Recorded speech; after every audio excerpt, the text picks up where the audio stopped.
구역장 총무로 수고하신 분들도 수고하셨습니다. 격려하겠습니다. 우리 장로님들도 한번 일어나 보시겠습니다. 자리에서 일어나시고 수고하셨습니다. 자, 옆 사람에게 인사하겠습니다. 수고하셨습니다. 수고하셨습니다.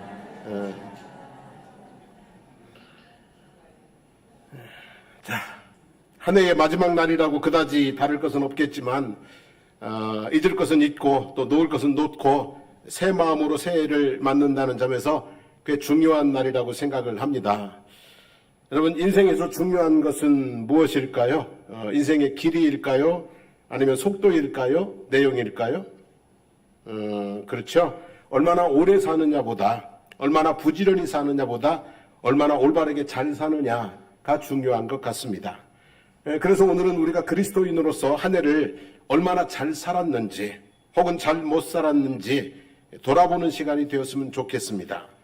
대한민국 최고의 지성들의 장이라고 할 수 있는 교수신문에서 선정한 올해의 사자성어에 비추어서 말씀을 나누려고 합니다. 보시는 바와 같이 5가지 사자성어를 선정했는데 그 중에 3가지를 하나님의 말씀에 비추어서 살펴보려고 합니다. 교수신문이 선정한 2023년 올해의 사자성어 첫 번째는 견리망의입니다. 의로움을 잇고 오로지 이익만 챙긴다는 뜻인데요.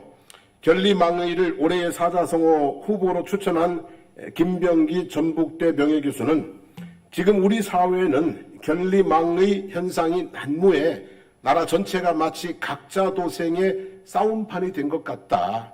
출세와 권력이라는 이익을 얻기 위해 자기 편에게 이로운 방향으로 정책을 위반하고 시행한 경우로 의심되는 사례가 적잖이 거론되고 있으며 전세 사기, 학부모의 교육활동 침해 사건 등 개인 생활에서도 마찬가지다라고 했습니다.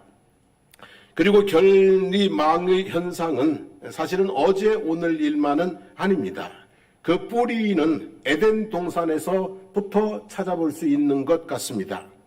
하나님께서 에덴 동산을 창설하시고 아담에게 말씀하시기를 동산 각종 나무의 열매는 네가 임의로 먹되 선악을 알게 하는 나무의 열매는 먹지 말라고 하셨습니다. 그런데 여자가 그 나무의 열매를 보니 먹음직도 하고 보암직도 하고 지혜롭게 할 만큼 탐스럽기도 했습니다. 그래서 그 나무의 열매를 취하여 먹고 남편에게도 주어 아담도 먹게 되었습니다. 고작 선악을 알게 하는 나무의 열매 몇 개에 하나님의 경고를 잊은 것입니다. 그리고 에덴 동산에서 어떻게 됐어요? 쫓겨났습니다. 저주받은 땅에서 힘겨운 삶을 살아야 했습니다. 자, 이스라엘 백성들이 여리고와 전쟁할 때의 일입니다. 처음 전쟁입니다. 그래서 처음 것이니 아무것도 손대지 말고 하나님의 곳간에 드리라고 했습니다. 그런데 아간이라는 사람이 시날산의 아름다운 외투 한 벌과 은 200세겔과 50세겔 되는 금덩이 하나를 탐내어 숨겼습니다. 약간의 재물 앞에서 하나님의 명령을 잊어버린 것이죠. 그 결과 아이성 전투에서 애꿎은 병사 36명이 죽었습니다. 그리고 아간은 아골골짜기로 끌려가 돌에 맞아 죽었고 그가 그렇게 탐냈던 물건들은 전부 불태워서 불에 타서 없어지고 말았습니다. 성경에 보면 하나님의 마음에 합한 사람이라는 사람이 있어요. 누구예요? 하나님의 마음에 합한 사람 다윗입니다. 근데 다윗도 한때 견리망의했던 때가 있습니다. 그 유명한 무슨 사건이에요? 밧세바 사건입니다. 남의 아내를 취했으니 간음하지 말라는 하나님의 계명을 버린 것이고 우리아의 아내를 취했으니 신하에 대한 임금의 도리를 버린 것이고 그 일을 숨기기 위해 우리아를 전쟁터에 나가 죽게 했으니 사람의 도리까지 버린 것입니다. 그 일 후에 평온하던 다윗의 집에 풍파가 불어닥치기 시작했습니다. 형제들 사이에 강간과 살인이 일어나고요. 또 압살롬의 반란과 죽음 등 많은 풍파를 겪게 되는 모습을 볼 수가 있습니다. 자, 오늘 우리가 읽은 말씀은 악명 높은 북왕국 이스라엘의 제7대 왕 아합의 이야기입니다. 자, 왕궁 곁에 나봇이라는 사람의 포도원에 있었는데 아합 왕의 눈에 궁 가까이 있어서 채소밭을 만들면 딱 좋겠다는 생각이 들었습니다. 탐이 났어요. 그래서 팔거나 아니면 다른 땅과 바꾸자고 제안을 했는데 나봇이 조상 대대로 물려받은 기업을 그렇게 할 수 없다고 거절을 했어요. 마음을 접지 못하고 심란해하고 있는 아합을 위해서 이세벨이 이스라엘 땅의 장로들에게 편지를 보냈어요. 거짓 증인을 세워 나봇을 죽이고 포도원을 왕에게 돌리라는 편지를 보냈어요. 그리고 장로들과 귀족들이 이세벨의 지시대로 나봇을 거짓 증인을 세워서 돌로 쳐 죽이고 아합에게 포도원을 바쳤습니다. 여러분, 왕과 왕비, 장로들과 귀족들과 백성들까지 총체적으로 견리망의에 빠져버린 나라의 모습을 보여주는 사건입니다. 그리고 그 일 후에 아합과 그에 속한 사람들이 어떻게 되었냐면 열왕기하 10장 11절 말씀을 봅니다. 예후가 아합의 집에 속한 이스라엘에 남아있는 자를 다 죽이고 또 그의 귀족들과 신뢰받는 자들과 제사장들을 죽이되 그에게 속한 자를 하나도 생존자를 남기지 아니하였더라 그랬어요. 총체적으로 견리망이에 빠졌는데 그들과 함께했던 사람들은 다 어떻게 됐어요? 처절한 심판을 받게 됐다라고 하는 것이죠. 성도 여러분, 사람이 이익을 쫓는 것은, 사람이 이익을 쫓아 사는 것은 자연스러운 일입니다. 뭐 그렇지 않은 사람이 어디 있겠어요? 이 땅에 살면서 사람은 다 한결같이 자기의 무엇을 쫓아 살아요? 이익을 쫓아 살게 됩니다. 하지만 견리망의, 이익 앞에서 의를 잊어서는 안 된다는 것이죠. 오히려 견리사의, 이익 앞에서 의를 생각하고 취할 것은 취하고 그리고 포기할 것은 포기하며 살아야 된다고 하는 것입니다. 견리망의는 다른 말로 말하면 죄입니다, 여러분. 이것은 다른 말로 표현하면, 우리식으로 표현하면 뭐예요? 죄입니다. 그리고 그렇게 행동하는 사람들을 성경은 악인이라고 합니다. 견리사의는 다른 말로 하면은 의입니다. 그리고 그렇게 행동하는 사람들을 의인이라고 부르는 것입니다. 때로는 악인이 형통하는 것처럼 보일 때도 있습니다. 의인이 멸시를 당하고 고난을 당하는 때도 있습니다. 하지만 성경은 분명히 이야기합니다.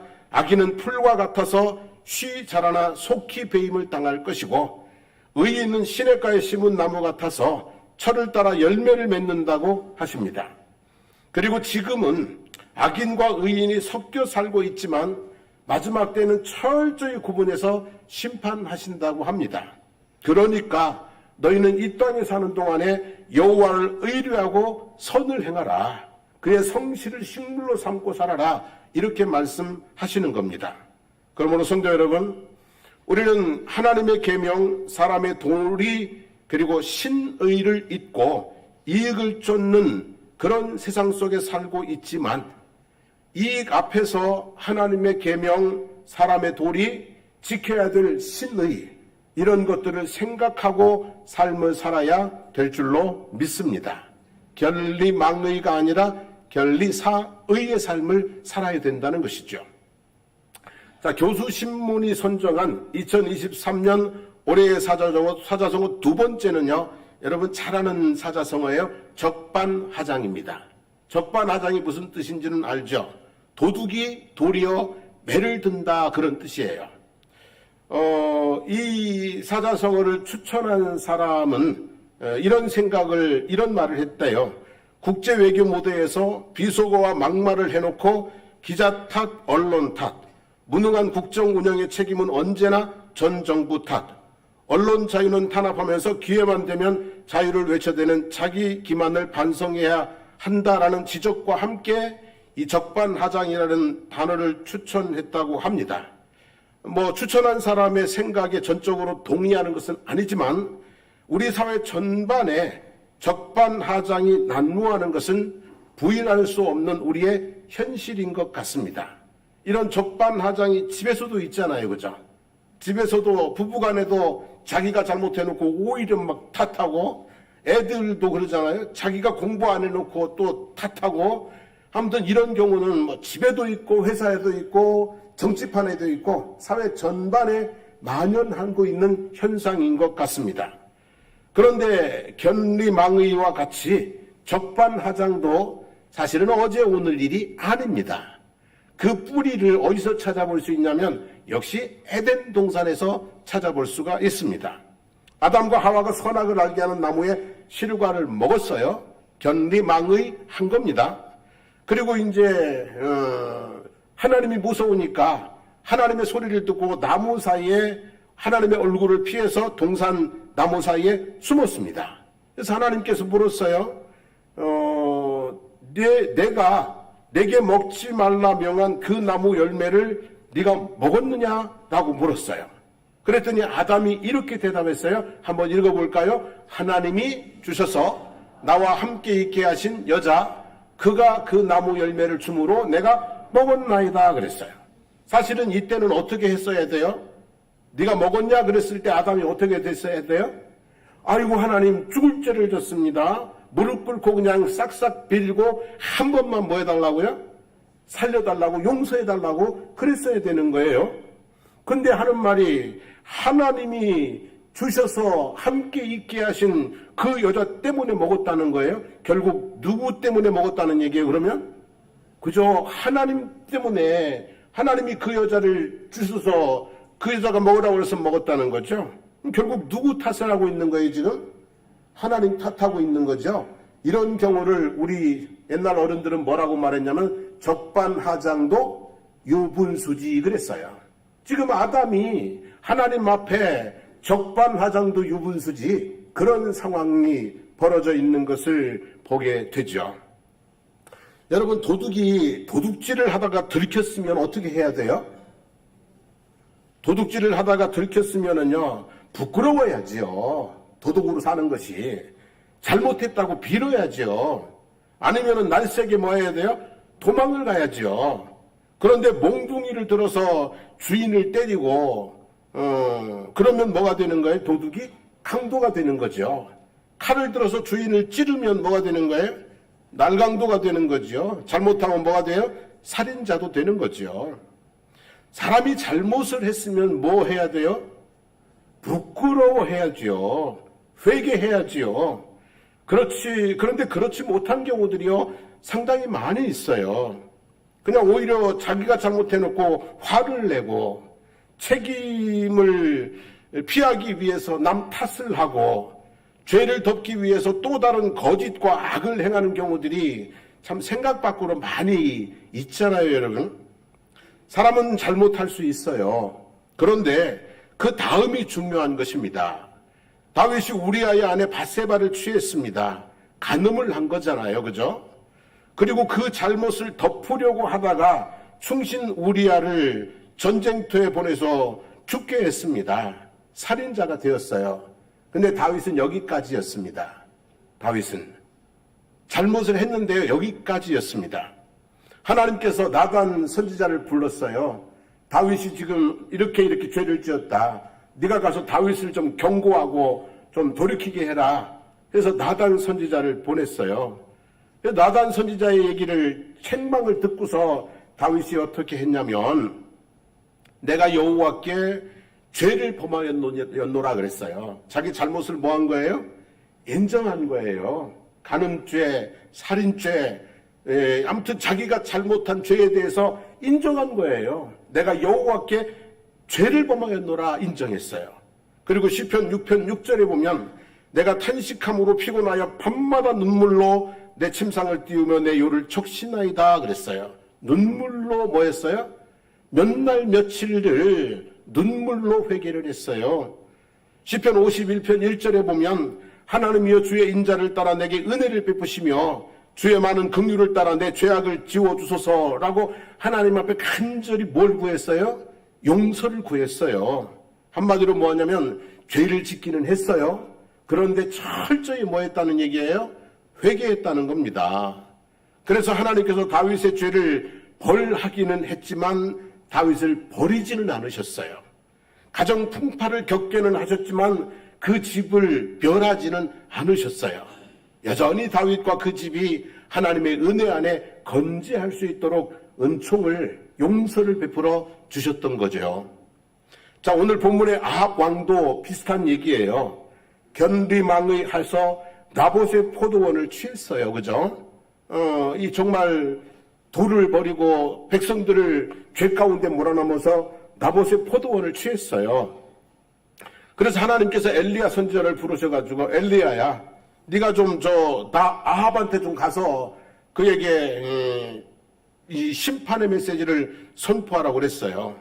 그래서 이 엘리야가 아합을 찾아갑니다. 그리고 아합에게 이렇게 말했어요. 내가 죽이고 또 빼앗았느냐? 그러면서 네가 지은 죄 때문에 너의 집안이 다 아주 엄청난 처참한 심판을 받게 될 거다라고 심판을 예고했어요. 그런데요, 아합이 이때 어떻게 했냐면요, 회개를 했어요. 아합이 이 못된 왕인데요, 아합이 엘리야의 경고의 말씀을 듣고 회개를 했다고요. 전에 같으면 있을 수 없는 일이에요. 원래 아합은 적반하장하는 사람이거든요. 자, 아합이 바알을 숭배하기 때문에 하나님께서 엘리야를 통해 3년 6개월 동안 비도 이슬도 내리지 않는다고 선포했어요.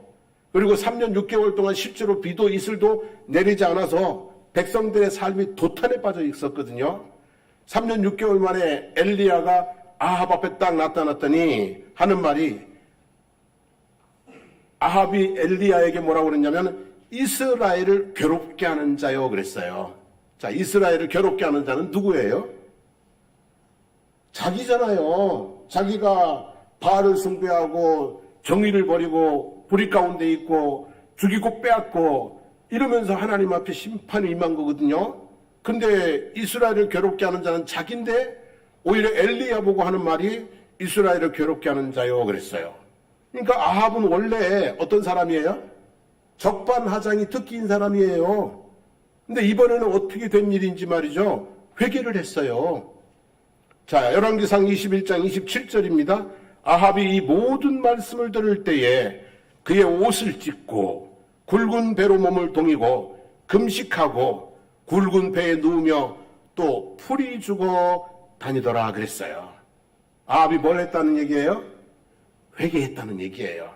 그래서 하나님이 어떻게 하셨냐면 열왕기상 21장 29절입니다. 한번 볼까요? 아합이 내 앞에서 겸비함을 내가 보느냐? 그가 내 앞에서 겸비함으로 내가 재앙을 저의 시대에는 내리지 아니하고 그의 아들의 시대에야 그의 집에 재앙을 내리려라 하셨더라 그랬어요. 아합이 죄가 많은 사람이에요. 하지만 적반하지 않고 뭐 했다고요? 회개했더니 하나님께서 아합의 때는 뭐예요? 심판을 보류해 주셨다는 얘기예요. 회개하면 하나님은 뭘 베푸신다고요? 자비를 베푸신다는 그런 말씀인 거죠. 여러분, 우리가 뭐 너나 없이 연약한 사람이니까 잘못할 수 있습니다. 그러나 적반하장하면 안 됩니다. 개과천선까지는 안 가도요, 적어도 회개는 할 줄 알아야 되는 것입니다. 요한일서 1장 8절 9절에 너무 잘 아는 말씀이 있죠. 한번 읽어볼까요? 만일 우리가 죄가 없다고 말하면 스스로 속이고 또 진리가 우리 속에 있지 아니할 것이요, 만일 우리가 우리 죄를 자백하면 그는 미쁘시고 의로우사 우리 죄를 사하시며 우리를 모든 불의에서 깨끗하게 하실 것이요 그랬어요. 여러분, 올 한 해 동안도 우리는 알게 모르게 때로는 충동적으로 때로는 의도적으로 행한 잘못들이 있습니다. 세월 가면 잊어지겠지만 없어지지는 않습니다. 법에는 공소시효가 있을지 몰라도요, 하나님 앞에는 공소시효 없습니다. 회개하고 용서받아야 하고 회개하고 씻김을 받아야 하는 것입니다. 그래서 오늘은 한 해 동안 받은 은혜에 감사하고, 그리고 동시에 혹시 잘못한 것은 없는가 돌아보시고 잘못한 것들이 있다면 회개하고 넘어가는, 씻음받고 넘어가는 날이 되어야 될 줄로 믿습니다. 자, 교수신문이 선정한 2023년 올해의 사자성어 세 번째는 남우충수입니다. 무슨 뜻이냐면 피리를 불 줄도 모르면서 피리 부는 악사들 틈에 끼어 인원수만, 머릿수만 채운다, 이런 뜻이에요. 재능이 없는 사람이 전문가들 틈에 끼어 머릿수만 채우는 것을 비유하거나 능력 없는 사람이 능력 있는 것처럼 가장하여 사람들을 속이는 것 또는 뜬금없이 높은 벼슬을 차지하는 것 등을 비유하는 사자성어라고 해요. 이 사자성어를 보면서 제가 고등학교 때 생각이 났어요. 제가 고등학교 때 잠깐 성가대를 한 적이 있거든요. 제가 잠깐 뭐를 했다고요? 성가대를 했다고요. 악보도 제대로 못 보고 음정 박자도 제대로 못 맞추면서 하라고 하니까 했어요. 근데 자신이 없으니까 서긴 섰는데 소리가 내요, 못 내요? 소리를 못 내요. 뭐만 채우고 있었어요? 머릿수만 채웠어요. 그때 그래서 제가 나무 충수를 했는데요. 그래서 이건 안 되겠다 싶어가지고 잠깐 하고 바로 그만뒀어요. 머릿수 채우는 것도 되게 부담스럽더라고요. 아무튼 그랬어요. 머릿수 채우는 것도 중요하기는 해요. 여러분, 예를 들면 연합집회 때 가보면 성가대가 서는 교회가, 어떤 교회가 성가대를 서요. 근데 딱 보면은 머릿수를 채워왔어요? 아니면 있는 대로 왔어요? 그죠? 당연히 머릿수 채워가지고 와요. 자기네 평소의 숫자보다 더 많은 숫자로 부풀려 머릿수를 채워가지고 와요. 근데요, 그냥 수에 비해서 너무 못하면 실망스러울 수는 있겠는데요. 그래도 머릿수가 차서 꾹 차서 하면 보기가 뭐예요? 좋아요. 일단 보기가 좋지 않습니까, 여러분? 우리 지난 25일 성탄절날 선물을요, 저희가 당회에서 150개를 준비를 했어요. 24일이 주일이었고, 또 25일은 월요일이고 그러잖아요. 그리고 또 연휴고, 금, 토, 일, 월까지. 그래서 많이 안 올 거라고 생각을 했어요. 그래서 150개를 준비해도 한 30개는 남을 거다. 30개 남으면은 소방서나 저기 이제 노인정이나 갖다 주자. 이러고 준비를 했는데요. 웬걸요. 그냥 어떻게 하다 보니까 사람이 많이 왔어요. 한 170명 정도 왔어요. 그래가지고 모자랐어요. 근데 모자랐는데 기분은 좋아요. 그죠? 맞습니까? 안 맞습니까? 남아서 2개 가져가는 것보다 모자라서 못 가져가는 게 오히려 더 기분이 뭐예요?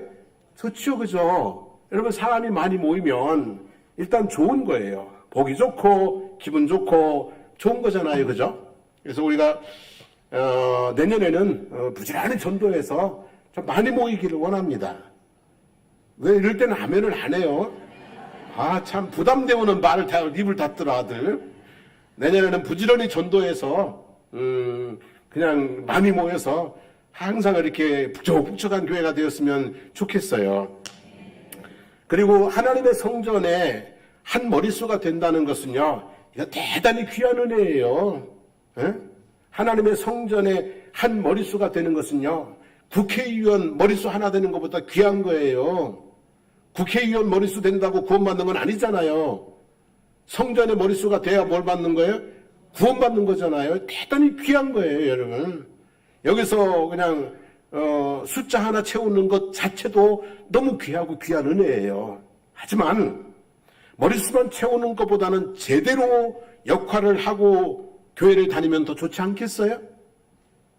오늘 몇 명 나왔다, 그 숫자 채우는 것만이 아니라 교회에서 정말 제대로 내 위치, 내 역할 감당하고 살면 얼마나 좋겠냐는 거죠. 피리 부는 사람 속에 들어있는 것만이 아니라 피리를 잘 불 수 있는 사람이 되면 얼마나 좋냐는 거죠. 그죠? 높은 곳에서 자리만 차지하고 있는 것보다 적당한 곳에서 제대로 역할을 감당하는 것이 더 멋지지 않겠어요? 그죠? 그러기 위해서는요, 우리에게 2가지가 필요합니다. 하나는 뭐냐면 충성이에요. 뭐라고요? 충성. 자기가 맡은 일에 마음을 다하는 거예요. 그래서 고린도전서 4장 2절에 보면 맡은 자들에게 구할 것은 무엇이라고요? 충성이니라 그랬어요. 여러분, 능력은 다른데 충성하면 주인의 마음에 감동을 줘요. 능력이 달라. 능력이 좀 부족해. 그런데도 충성을 다하면 주인의 마음에 뭘 준다고요? 감동을 줘요. 그래서 잠언 25장 13절 말씀 읽어보겠습니다. 충성된 자는 그를 보낸 이에게 마치 추수하는 날에 얼음 냉수 같아서 그 주인의 마음을 시원하게 하느니라 그랬어요. 그런데요, 반대로 능력은 같은데 충성하지 않고 게으름을 피우면 주인의 마음을 화나게 하고 힘들게 해요. 그래서 잠언 10장 26절에 같이 읽어봅니다. 게으른 자는 그 부리는 사람에게 이에 식초 같고 눈에 연기 같으니라 그랬어요. 게으른 사람들은 이에 식초 같대요. 그리고 눈에 뭐예요? 연기, 눈물 뽑는 연기 같다고 그러잖아요. 여러분, 우리가 어디서든지 머릿수만 채우는 사람이 아니라 충성된 사람으로 살아가기를 주의 이름으로 축복합니다. 추수 때에 뭐 같은 사람요? 얼음 냉수 같은 사람. 눈에 뭐 같은 사람? 그저 그런 사람 되지 말고 그냥 눈에 연기 같고 그냥 몸에 옆구리에 가시 같고 이런 사람이 아니라 정말 추수 때에 얼음 냉수 같이 시원하게 해줄 수 있는 그런 하나님의 사람들, 일꾼들 되어야 될 줄로 믿습니다. 그리고 또 두 번째는 뭐가 필요하냐면 자기 분수를 아는 거예요. 자기 분수. 어떤 자리에서 민폐가 되는 거, 또 어떤 자리에서 머릿수만 채우는 것에 불과한 사람일지라도 어떤 자리에 가면 요긴한 사람이 될 수 있어요. 자, 축구 선수를 한번 생각해 봐요. 실력이 천차만별이잖아요. 근데 어떻게 하다 보니까 과분한 팀에 들어갔어. 자기 실력보다 과분한 팀에 어떻게 하다 보니까 들어갔어. 그러면 그 사람은 거기에 뭐가 돼요? 민폐가 돼요. 주변 사람들에게. 근데 이제 적당한 곳에 들어갔어. 그러면 그냥 비슷비슷하니까 머릿수 하나 되는 거예요. 근데 자기 실력보다 조금 못한 데 내갔어. 그러면 그 사람은 거기서 뭐가 되는 거예요? 주장하는 거잖아요. 요긴한 사람이 되는 거예요. 그러니까 자기 분수보다 높은 데 가면 민폐가 되고요. 자기 분수보다 조금 낮춰가면은 뭐예요? 요긴한 사람이 될 수 있단 말이에요. 응?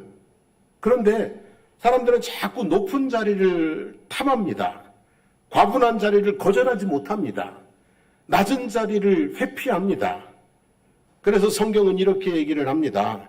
시편 1편 1절 말씀 읽어봅니다. 복 있는 사람은 악인의 꾀를 쫓지 아니하며 죄인의 길에 서지 아니하며 오만한 자의 자리에 앉지 아니하고 그랬어요. 앉지 아니하고 오만한 자리, 교만한 사람들 자리, 자기 분수에 어울리지 않는 자리에 앉지 않는 게 중요하다는 거죠. 잠언 25장 6절 말씀도 봅니다. 왕 앞에서 스스로 높은 채 하지 말며 대인들의 자리에 서지 말라. 대인들의 자리에 서지 마라. 예수님께서는 이렇게 말씀하셨죠. 청감을 받았을 때 어디 앉으라고요? 그 자리에 앉으라 그랬어요. 조금 낮은 곳으로 가서 충성을 다하면 참으로 요긴한 사람이 될 수 있지 않겠습니까? 그죠? 그냥 민폐 인생 되지 말고 머릿수만 채우는 사람 되지 말고 조금 낮은 곳으로 가셔서 아주 요긴하게 쓰임받는 그런 우리의 삶이 멋있고 아름다운 삶이고 빛나는 삶이 될 수 있을 줄로 믿습니다. 자, 말씀 마무리하겠습니다. 올 한 해의 우리의 삶을 돌아보기를 원합니다. 견리망의, 이익을 쫓다가 의를 버리지는 않았는지, 하나님에 대한 믿음을 버리지는 않았는지, 신의를 버리지는 않았는지, 양심을 버리고 살아오지는 않았는지 돌아봅시다. 적반하장, 잘못을 해놓고 도리어 큰 소리 치지는 않았는지, 남 탓하며 책임을 떠넘기지는 않았는지, 잘못을 덮기 위해 또 다른 거짓과 악을 행하지는 않았는지 돌아봅시다. 그리고 남우충수, 과분한 자리에 앉아 폐를 끼치지는 않았는지, 게으름으로 머릿수만 채우고 산 것은 아닌지 돌아보기를 원합니다. 그리고 새해에는 옳음을 쫓겠노라. 잘못했을 때는 인정하고 용서를 구하는 겸손한 사람이 되겠노라. 조금 낮은 자리에서 충성을 다하는 요긴한 사람으로 살겠노라 다짐하면 좋겠습니다. 그러면 올해보다 내년이 훨씬 더 좋은 새해가 될 수 있을 줄로 믿습니다. 우리 함께 찬양하고 기도하도록 하겠습니다.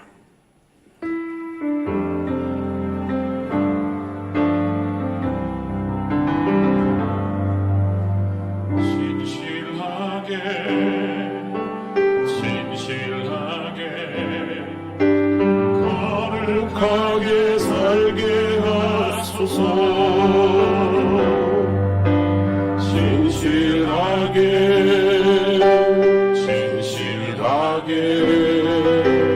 거룩하게 살게 하소서.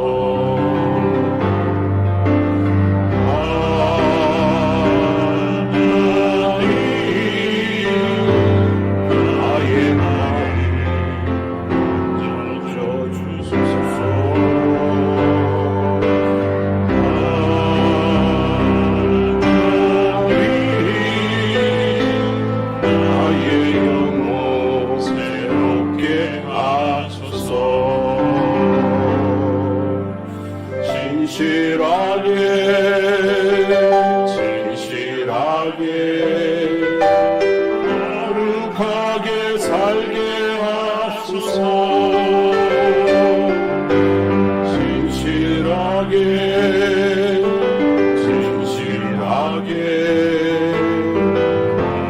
거룩하게 살게 하소서.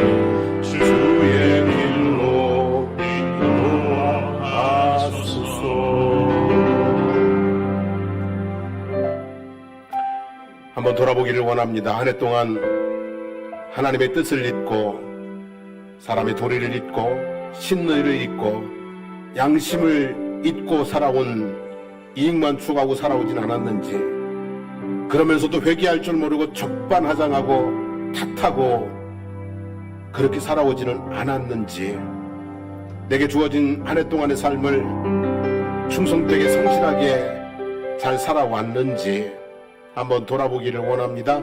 그리고 새 마음을 갖기를 원합니다. 하나님 이제 의를 추구하며 하나님 겸손히 머리 숙일 줄 알며 낮은 곳에 내려갈 줄 아는 그런 삶을 살기로 하나님 그렇게 살기를 다짐합니다. 또 한번 기도했으면 좋겠습니다. 우리 주여 한번 부르고 통성으로 기도하겠습니다. 주여, 살아계신 하나님 아버지 감사합니다. 하나님 이제 또 하나의 끝자락에서 지난 한 해 동안의 삶을 아버지 하나님 돌아봅니다. 하나님 아버지, 우리가 하나님의 뜻을 따라 살았어야 되는데, 우리가 하나님 아버지 사람과 사람 사이에 신의를 지키고 살았어야 되는데, 하나님 아버지 양심에 꺼리낌이 없는 삶을 살았어야 되는데, 하나님 아버지 그렇게 살아오지 못한 부분들이 참 많이 있음을 고백을 합니다. 하나님 아버지 용서해 주시기를 주님 원합니다. 정말 아버지 하나님 작은 이익 앞에서 하나님의 도를 버리고, 작은 이익 앞에서 신의를 버리고, 아버지 작은 이익 앞에서 양심을 버리고 살아온 아버지 우리들의 이 어리석고 탐욕에 가득한 우리의 마음들을 하나님 용서해 주시기를 주님 원합니다. 더 나아가서 하나님 아버지 적반하장으로 남을 탓하고 원망하고 아버지 하나님 화를 내고 그렇게 살아온 부분들을 또 하나님 아버지 용서해 주시기를 주님 원합니다. 하나님 우리에게 귀한 삶을 맡겨주셨는데 하나님 아버지 우리가 충성하지 못하고 그저 하나님 아버지 게으름으로 하나님 살아온 것들도 용서해 주시기를 주님 원합니다. 이제 우리가 새 마음을 가지게 도와주시기를 원하고 새해에는 아버지 하나님 보다 하나님 아버지 아름다운, 보다 의로운, 보다 아버지 하나님 보시기에 인정할 만한 그런 삶을 살아낼 수 있도록 하나님 아버지 우리를 붙들어 주시고 우리의 삶의 걸음을 인도해 주시고 축복하여 주시기를 주님 간절히 간구드립니다. 주여 도와주시옵소서. 붙들어 주시옵소서. 하나님 아버지,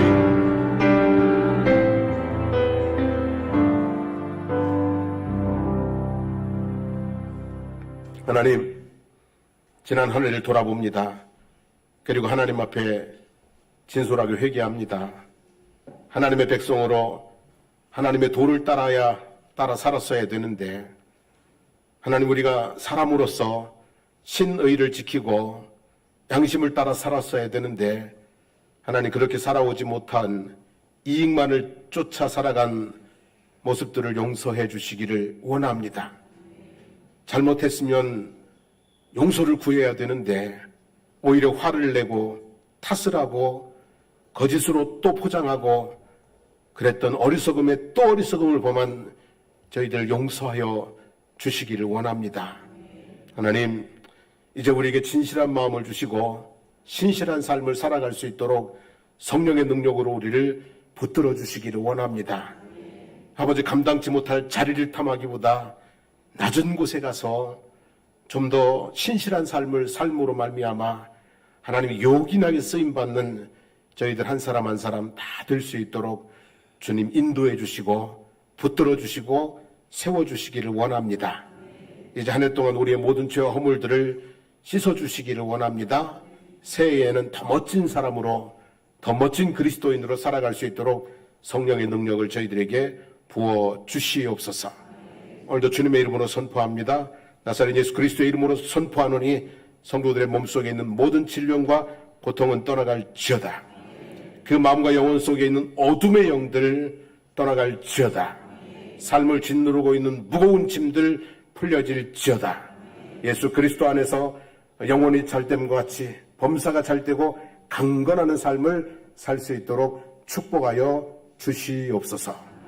이제는 우리 주 예수 그리스도의 하나님의 은혜와 하나님 우리 아버지의 영원무궁하신 사랑하심과 성령님의 감화감동 충만 교통케 하시는 역사가 지난 과오를 회개하며 새 마음을 다짐하고 나아가는 성도들 머리머리 위에, 그리고 삶의 모든 걸음들 가운데, 그 가정과 일터 가운데, 우리 사랑하는 장성복교회와 거제 지역과 나라와 민족 가운데 이제부터 영원토록 함께 하시기를 간절히 축원하옵나이다. 아멘.